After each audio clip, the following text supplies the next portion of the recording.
We have our back office, and from this back office, we will be able to view all of our earnings. We will be able to see everything in detail that we have prepared for you so that it is very user-friendly and very simple. This is the report. Here is a small image of what was generated on Friday, about 0.93%. But let's understand the returns a little bit here, what this screen shows us. This is the total return after commissions. I mean, we are really going to put it here, break it down here, right? The profit generated from arbitrage, from crypto arbitrage, right? It gives us an average profit of more or less, for example, the 1.04 was more or less around 2.3%. The thing is, if we look at that one specific point, let's say 2.97, actually, wait, let me double check. Yes, 2.96, that has consistently been 1.26. Yes, that is correct. It has been 1.26.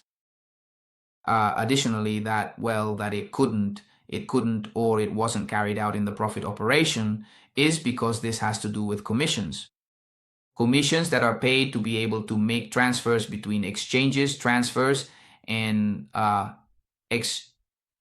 exchange. Here I'm going to put exchange and also bank transfers, right? Well, if you don't know, I'll tell you. In banking, you pay some commissions, taxes. You pay a commission per transaction. You pay a commission for withdrawal. You pay a commission for there's a tax called a levy, a tax, for example, in Colombia, which is called the 4 per thousand, and that is paid, right? And exchanges, well, they have fees for charging, right? So if I am going to transfer, for example, USDT, I need to pay a commission on that transaction, right? If I make an exchange between USDT, which is sometimes done with Ethereum, USDT, Ethereum, right? I swap it to TRX and swap it back to USDT. Well, we did a fairly long operation that allowed us to generate a profit, but in the middle, commissions are also paid. That translates to the fact that in the end, you have a profit of 1.04.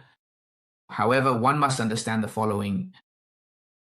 That 1.04 commission, and I'm going to explain this because this is training, right? There are two plans. There is the 70, 10, 20 budget plan, right? And then there is also the 50, 30, 20 plan, okay?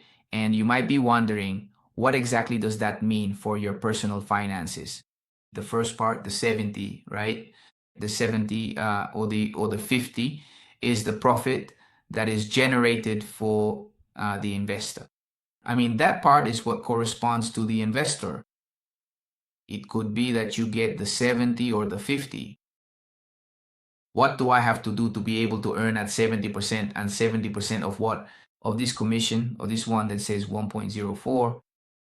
This one that says 1.04 is the commission that I am going to generate. So if I have a commission of 1.04 reported in my earnings calendar, I need to know which plan I am on, whether I am on the plan where I earn 70% or I am on the plan where I earn 50%.